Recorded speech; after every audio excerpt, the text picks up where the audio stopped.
Oh, you're... Hey guys, remember when we were a superhero team? Surprisingly, no. Yeah, you'd think we'd remember something like that. You mean you have no recollection when a meteor smashed into Earth? Gave us incredible powers, forming the trio of the adequately impressive three, and then we just sat around and watched Daredevil on Netflix? Well, yeah. The clips helped us remember. Why didn't we do anything after that? Well, we did have that unpleasant encounter with the Silver Surfer. Yeah, but that was so bad that everyone forgot it. As they should. But maybe we've forgotten what it means to be superheroes. What do you mean?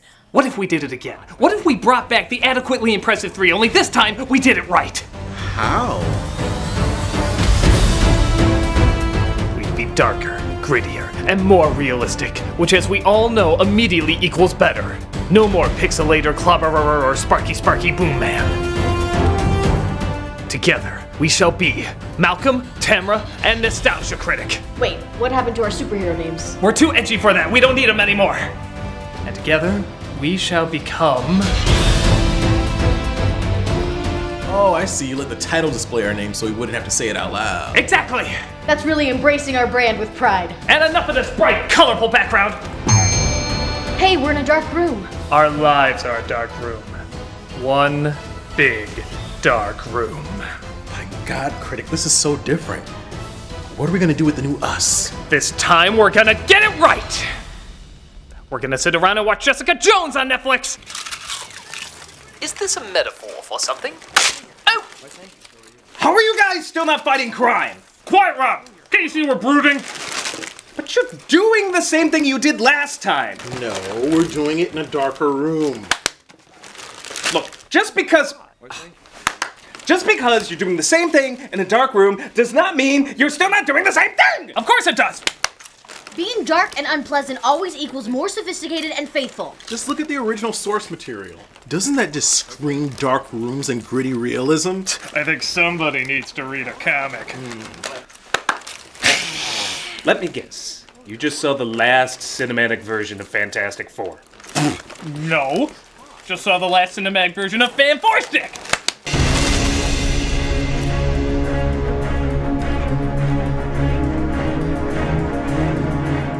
Fox's disastrous reboot of the Fantastic Four franchise was not only a critical, audience, and box office portal of suck, but even the director expressed his disappointment on Twitter before the film came out. Man, there's ouch, and then there's... This would be the fourth time the Fantastic Four was botched cinematically. And it's sad that with such an impressive amount of failures, the most accurate representation is this one. What kind of a thing have I turned into? What have you done? What have you done? Yeah, they get that bad. So, while you focus on what's most important, perfecting your brooding pose, get off of me! I'll start the review. This is Fantastic Four. The film opens with the Fox logo flashing the letter F, similar to how they flashed the letter X before the X-Men films. Honestly, if you want to give us any assurance, you'd flash this. We see a young Reed Richards getting distracted by his scientific ideas at school. Don't you know? American high school is where ideas go to die! Earth to Richards. Beat me up, Scotty. Star Trek jokes always wins over an entire class. We see his teacher, Homer Simpson. No, really, that's his voice actor, Dan Castellaneta. Random. Is not happy with his future goals. I want to be the first person in human history to teleport himself. It's already possible to transport quantum information from one location to another. Even if you could build a thing. I've already built it. I am also working on a foolproof way to keep Dee out of my room. But the assignment was to pick a real career in the real world. Why can't you be a nuclear safety engineer, or an astronaut, or mayor, or country singer manager? I can keep going. I've had over 188 jobs. You think your franchise is running on fumes? Phew! But his friend Ben also seems to be having trouble when he goes home to a dysfunctional family. Hey, clobber in town. Come here, what'd you think? Yay, that lighthearted phrase is from an abusive household. But Reed says he can get him out of this movie. I mean situation. He just needs a power converter for his flux capacitor. I mean remake of Explorers. I mean teleporter. Actually, flux capacitor would sound more reasonable at this point. Don't blow up. Don't blow up. Ah, what every producer said when this movie premiered. Holy smokes, I made weed! We're gonna be the Fantastic 420! Years go by and the two are ready to try their experiment again at the science fair. It modulates the frequency of matter from one location to another and back again. Marge, the eggheads are saying the word things again. It's a teleporter. Yeah, whatever, nerd. When do you guys stretch already? You may want to cover your ears. The experiment makes the teleport to a location they're not sure of, so there's no proof it actually teleported. But it does result in a sonic boom so powerful it destroyed the basketball hoop. So hey, that's gotta count for something. You're disqualified.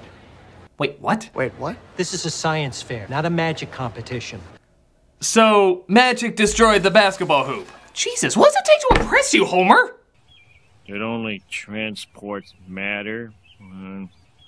Well, thank God the director of a government-sponsored research institute working on interdimensional teleportation just happened to be there. No, really, someone must have been eating Lucky's pubes to have that happen. I think you've cracked interdimensional travel. We're from the Baxter Foundation. We'd like to give you a full scholarship. I was going to give a grant for that papier-mâché volcano, but I guess this is a little better. They take him to a school so high-tech they can't fully light their hallways as Reed tries to get friendly with the director's daughter, Sue Storm. So you like music?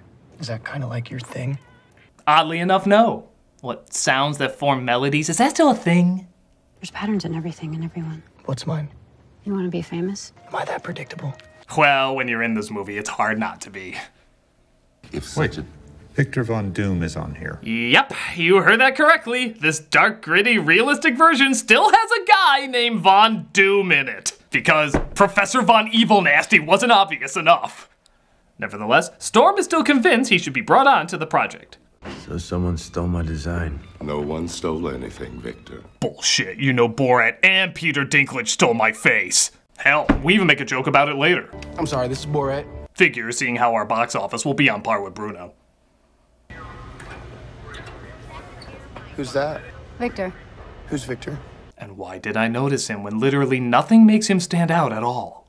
Even the shot isn't composed so that you'll focus on him. I'm more likely to think this guy is Victor. This is our villain, folks. Even the movie forgets he's supposed to be important. Rudimentary. They do see images, though, from the parallel dimension that they're trying to get to. It's beautiful. You can tell by the investment in my voice.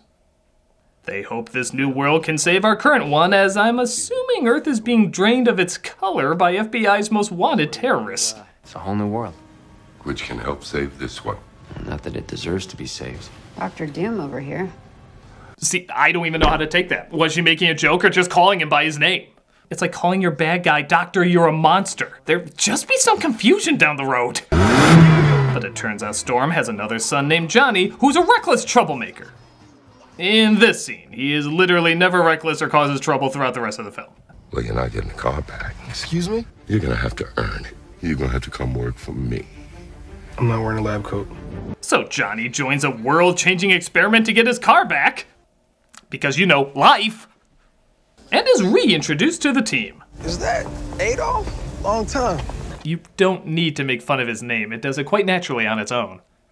They have their little making stuff montage, complete with doo-doo-doo-doo music.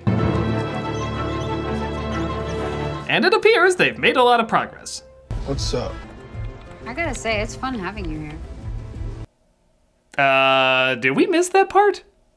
Not kidding, there has never been one moment of any of these characters smiling except for one shot in the montage where they're eating and not saying a word to each other. Is the movie's idea of building chemistry literally building chemistry? Look, don't get used to this. I'm just here to get my car back. You don't understand. We had Chinese food and doo-doo-doo music. Sorry. Ladies and gentlemen, that was our first action scene. The time has come to test the portal on an unrendered model from Space Chimps. They would have used a real monkey, but apparently sitting in a chair was too dangerous. And it seems to be successful. But it turns out they don't want to use the inventors for the first human teleports. Doesn't that kind of go without saying? We have to start thinking about sending men. Us. I think it's time to start coordinating with our friends at NASA. Oh, hey, thank you.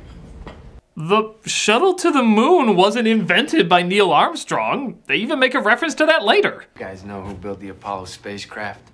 Went to the moon? But you know who Neil Armstrong is, right?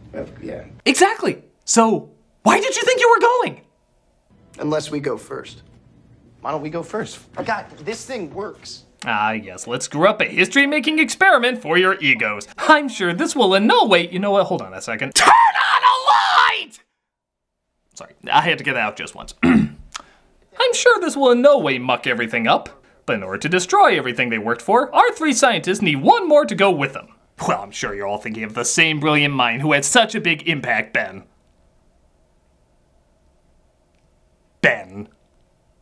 Because, you know, why the hell not? He has no scientific mind, done literally nothing, and outed himself as so useless that he just left Reed before they even started building it. Yeah. Going away, present. I'm just going to school here. Looks like you're home, buddy. So, of course it should be him. Look, Ben. I need you to come, because we're going tonight. I told the guys that I'm not going without you. Okay? Who's going to have my back? Oh, yeah, Broom Handle Arms is really gonna be trouble for any danger out there. Surely he must be drunk. You drunk? Yeah, I am a little drunk. Even more reason to do it! Why didn't the moon landing go this way? Houston, I'm so plastered, and I know one chick scientist worked really hard on this and everything, but my buddy owned a junkyard, couldn't protect me to save either of our lives, and bros before hoes. Scientifically, this has to be done. Hey, look, an asteroid. Let's go give it a kiss. So they travel to this new dimension to discover it's just as dark and bland as our world. It's amazing. We did it. Don't you dare take off your Sub-Zero mask. If we come across Reptile in this outworld, we want to be evenly matched. But here's something I bet you never thought they would come across in this movie. Something.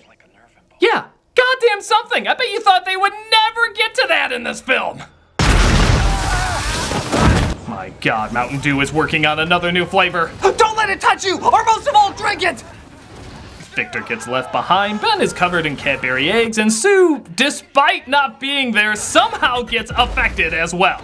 Sorry, babe, it's one small step for man. You just get our gamma farts. Life is fair.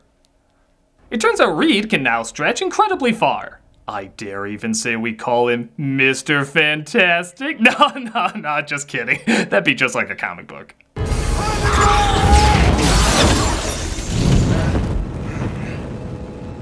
Boy, the origin story for Flame Princess is a lot more intense than I thought it'd be. Sue, of course, gets invisible powers, and Ben looks like an uneaten rock-biter Cheeto. Reed, what happened to me? I don't know. But I'm gonna figure this out. Shit, Ben, I'm coming back for you, I promise! And by come back, I mean abandon you, not help you in any way, and never return. Theirs is a complicated love.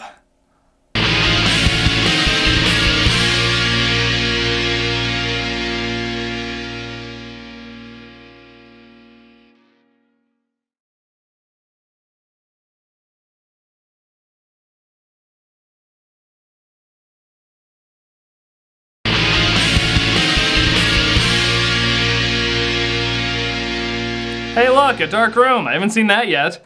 Where is Reed? Reed's gone. You want to find a cure? We have resources here. Okay, so this is particularly interesting. We just got done with a scene showing pretty much what Ben looks like. A cookie turd shit out by the rock monster from Galaxy Quest. Yet for some reason they keep his identity a secret here, even though we clearly already know what he looks like. The rooms being dark have already been pretty pointless, but this movie found a black hole of pointless. Like there's already no point, and yet somehow it creates even less of a point. Is it too late to call them the all-around uninteresting Dark Blur 4? To make things even stranger, we're almost at the 1 hour mark, and only now have they changed into their hero forms. Most of them just woke up, and suddenly it's 1 year later. Ben is fighting for the army. Johnny has just figured out how to shoot fireballs. Sue can turn herself and other things invisible while also creating force fields. And they want to harness this power so they can go back to the parallel dimension to get even more powers. Now, you think I'm paraphrasing there. What'd it take? Maybe a minute for me to say? It takes the movie the exact same amount of time to get all that information at you. Yeah, most of the superhero stuff is done in 1 goddamn minute. And it's not even in the forefront. See Ben doing all this cool action stuff? Well, it's not nearly as exciting as watching it in the distance with a bunch of lifeless douchebags sitting around.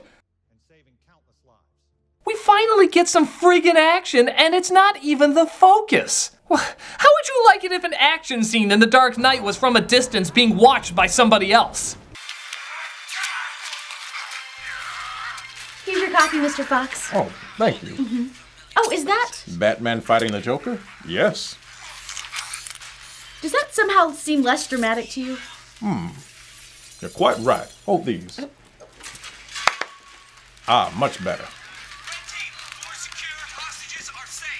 Sippy, sippy. Now this is exciting.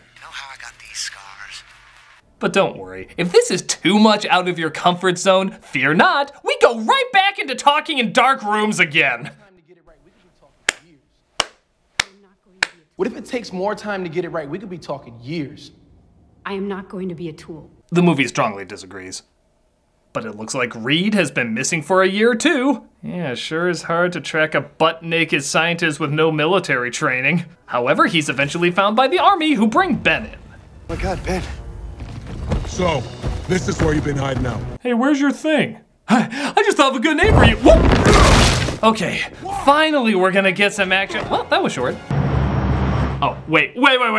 Out of the magnitude of variety we've had in this film so far, let me take a guess. A wild goddamn guess. What's coming up next? Oh my God! Why is this fantastic? Why is this fantastic? Your goddamn movie is called Fantastic Four, and you can't even get one fantastic thing in it. Why is talking in a goddamn dark room fantastic? What, did you have an upbringing like the boy from Room? Is this literally all you know? Was the outside only explained to you in pictures and stories? If so, could you tell one of those stories? Because it's goddamn more interesting than this horse shit! Ah! An outside scene! Take it away! Ah! That's better! Do you ever wonder what life would have been like if you hadn't come to the science fair that day? We could have been sitting in a dark room with table lamps. Table lamps! Reed is back. We're closer than we've ever been before. Closer to what? The end credits. We can finally star in real movies again. They return to Planet Burnt Brownie, where they discover Doom is alive and well. Hey, trust me, as long as this movie is still going, Doom will always be alive and well. You want to know how I survived? That place gave me strength. Okay, I know it's a comic book adaptation, there have to be some changes, but what is with Fox's obsession of turning Marvel characters into Slipknot crash test dummies? Is this the one design they think exists? It's getting a little old. Hell, it was never that interesting to begin with. This movie really is the master of throwing boring, uninteresting things at you in a movie that's called fantastic. Christ, what do you think their design for the climax is? That friggin' portal in the sky cliche?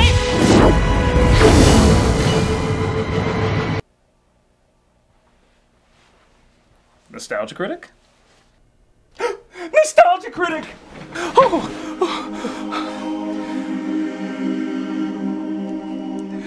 Do you remember Chi-Town, Mr. Critic? It'll be spring soon, and the orchards will be in blossom. And the birds will be nesting in the hazel thicket, and they'll be sowing the summer barley in the lower fields, and eating the first of the strawberries with cream. Do you remember the taste of strawberries? No, Rob. I can't recall the taste of food, or the sound of originality. I'm naked in the dark. Ew, a dark room, just talking and talking, doing nothing but talking. With that cliche, that portal, staring at me. I can see it with my bored eyes. Then let us be rid of it once and for all. I can't carry that cliche, Mr. Critic, but I can carry you.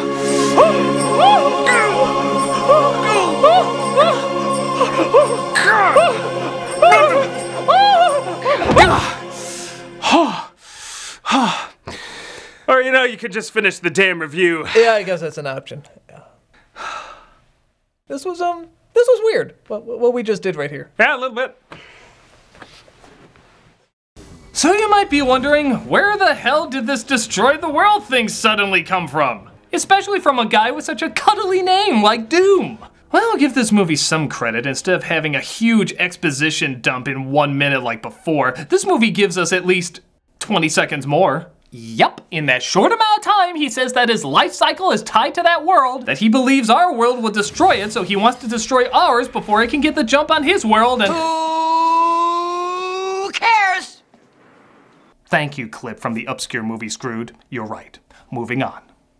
It looks like Professor Storm gets murdered. Oh, that just looks weird without a Jim Carrey song number going on. And our hero, sorry, it was only 2 syllables and I still couldn't say it. These guys tried to stop him from sucking the world into his dimensional bullshit.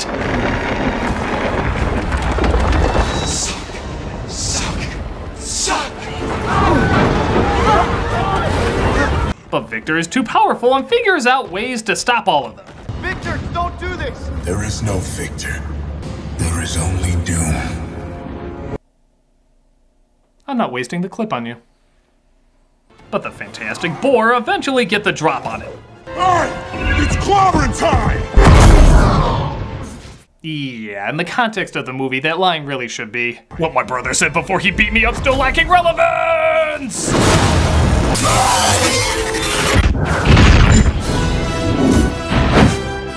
Yay, we did! Whatever we did! We'd like to continue our existing relationship. We don't need you or anybody else to keep an eye on us. We just want a place where we can work. And what if we say no? Say yes. How much space are we talking about? I'm actually so disinterested in what's going on. I am actually more curious in who took how many rolls from that plate. Okay, only Johnny seemed to take one. He apparently didn't finish it.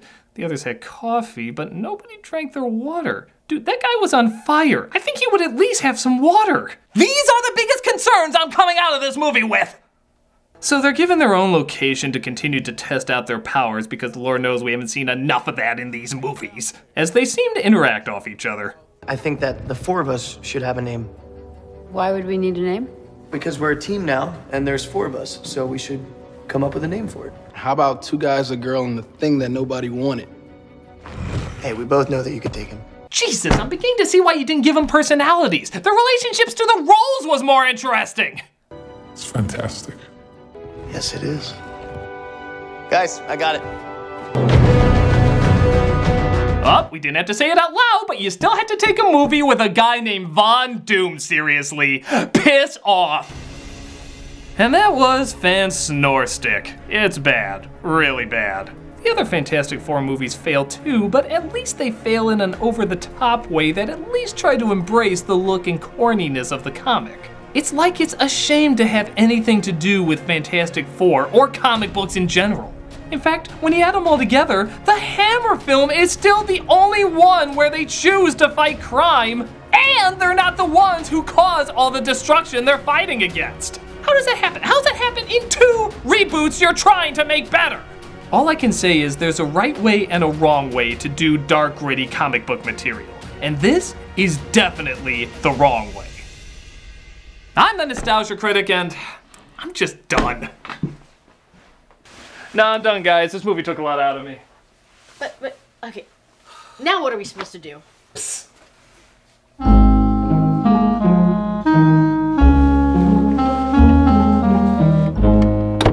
Whoa. Oh, Fox, why won't you let us play with the Avengers and Spider-Man? Oh, don't worry. We still have plans for you. You don't, do you? Not a thing. And you get to suffer for it. Now, continue being anything but what you really are. Flame on! I think you mean lights out. Yay!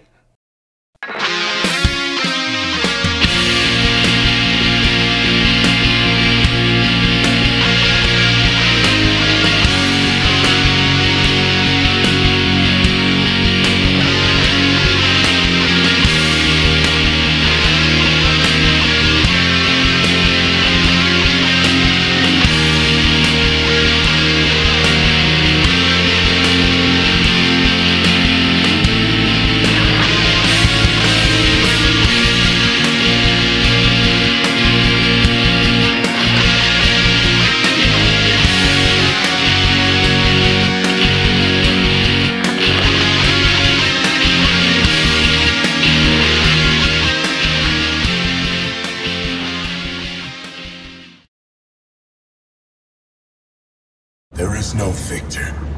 There is only doom. Hey, Doug Walker here, doing the charity shoutout, and this week we are doing Live Strong. This foundation fights to improve the lives of people affected by cancer. Created in 1997, the foundation is known for leading an ongoing dialogue with patients and survivors, providing free cancer support services and advocating for policies that improve access to care and quality of life. Live Strong has become a symbol of hope and inspiration around the world. Since its inception, the foundation has served 2.5 million people affected by the disease and raised more than $500 million to support cancer survivors. Being one of America's top nonprofit organizations, Live Strong enjoys a 4-star rating on Charity Navigator and has been recognized by the National Health Council and the Better Business Bureau for its excellent governance, high standards, and transparency. Check out their website and their YouTube channel and you can see all the inspiring stories and how you can play a major part in one of them.